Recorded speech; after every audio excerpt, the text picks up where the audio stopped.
Hi mga Jo! For today's video, another day, another mini vlog. Nag-message nga si client at nagpapagawa ng customized cake. Tinanong ko siya kung anong size. Yung mura lang daw kasi budget meal lang daw yung kaya niya. Sinabihan niya nga ako kung pwede daw kwaho team. Size pala ng ginagawa ko is 4x3. Ito nga yung pasok sa budget niya. Tapos tinanong ko siya kung ano yung ilalagay kong pangalan. Ang sabi niya nga sa akin, ilagay ko lang daw happy birthday mama. Plus yung tupper na kwaho. Pinabayad ko nga sa kanya ito ng 390 pesos.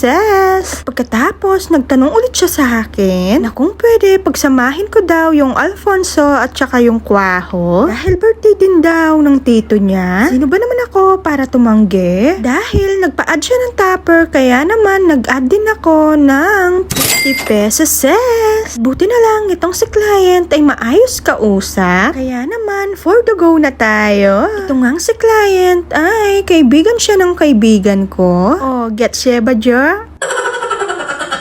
At dito naman tayo sa ginagawa ko. Maglalagay nga tayo dito ng edible drudges. Tapos maglalagay din tayo ng happy birthday tupper. At nung nalagay ko na nga, medyo nagdadalawang isip ako. Nalalakihan kasi ako sa nilagay ko. At dahil gabi ko nga itong ginawa at kinabukasan, nagbago yung isip ko. Kaya naman pinalitan ko siya ng fondant details. At dito na nga ako nagandahan. Syempre, naglagay din tayo ng pa-rose with dahon ng peg. O diba? Kitang-kita na nga yung Kwaho and Alfonso team. At dahil may tira pa siya sa budget niya, kaya naman nag-add siya ng isang bouquet. O diba? For only 540 pesos may customized cake with bouquet. At ito nga si client ang nag-message sa akin. Nag-ask nga siya kung pwede niya daw makita. Kaya naman nung pinakita ko sa kanya ay nagandahan siya. Ang sarap sa pakiramdam kapag nagandahan yung client mo. Thank you so much sa uulitin. And that's it. Thank you for watching. Bye!